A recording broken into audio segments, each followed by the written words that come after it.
நான் body building சும்மா விஷயம் கிடையாது. நான் பண்ணால் நாளைக்கு 30-40 முட்டை அதெல்லாம் சாப்பிடுங்க. நாளைக்குலாம் காம்படிஷன் ஒரு நாளைக்கு 70 முட்டை சாப்பிடுவேன். Only egg white 70 egg white சாப்பிடுவேன்.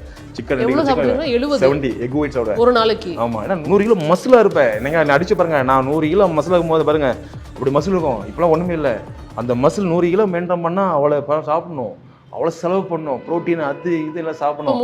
எக் ஒயிட் மட்டுமே 70 எக் ஒயிட் சாப்பிடுறீங்க அப்படின்னா அப்ப வேற என்னென்னலாம் எடுத்துக்கிறீங்க? Chicken 2 kilo, papaya, pineapple, fruits அது இது சாப்பிடுவேன் ஒரு நாளைக்கு. இதெல்லாம் ஏன் சொல்ல வரேன்னா, எனக்கு அந்த நேரத்தில் வந்து கரெக்டான பேக் போன் சப்போர்ட் இல்லை. சப்போர்ட் பண்ணாங்க, வீட்டில் பண்ணாங்க.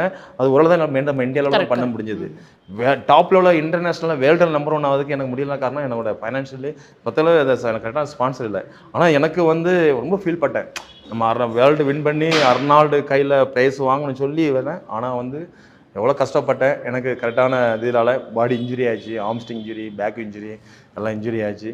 இருந்தாலும் கடல் பண்ணேன். ஆனால் எனக்கு ஏஷியா கூட மெடல் பண்ண முடியல, யூனிவர்ஸோட மெடல் பண்ண முடியல. ரொம்ப வருத்தமாக இருந்தது.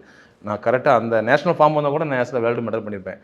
எனக்கு அதுக்கப்புறம் எனக்கு பண்ண முடியல. ஆனால் நான் என்ன ஆசைப்பட்டேன், கடவுளே நான் தலைவர்கிட்ட நேரில் பார்க்கணும், அவர்கிட்ட ப்ரைஸ் வாங்கணும் ஆசைப்பட்டு ரொம்ப ஹார்ட் ஒர்க் பண்ணேன். ஆனால் எனக்கு கடவுள் மிஸ் பண்ணி ரொம்ப ஃபீல் பட்டேன். ஆனால் நான் பட்ட உண்மையான கஷ்டம் அதெல்லாம் வந்து எல்லாமே அந்த ஐ படம் மூலிமா பாருங்கள். அர்னால்டு எங்கே இருக்கார்? அமெரிக்காவில் இருக்கார், யூஎஸ்சியில் இருக்கார். அவர் governor, Hollywood hero, all in all. கடவுள் பாருங்கள், ஏதோ மூலியம் ஐ படம் மூலிமா அமெரிக்காவிலேருந்து அர்னால்டு இந்தியாவுக்கு வந்தார், இந்தியாவுக்கு வந்து அர்னால்டு சென்னைக்கு வந்தார்.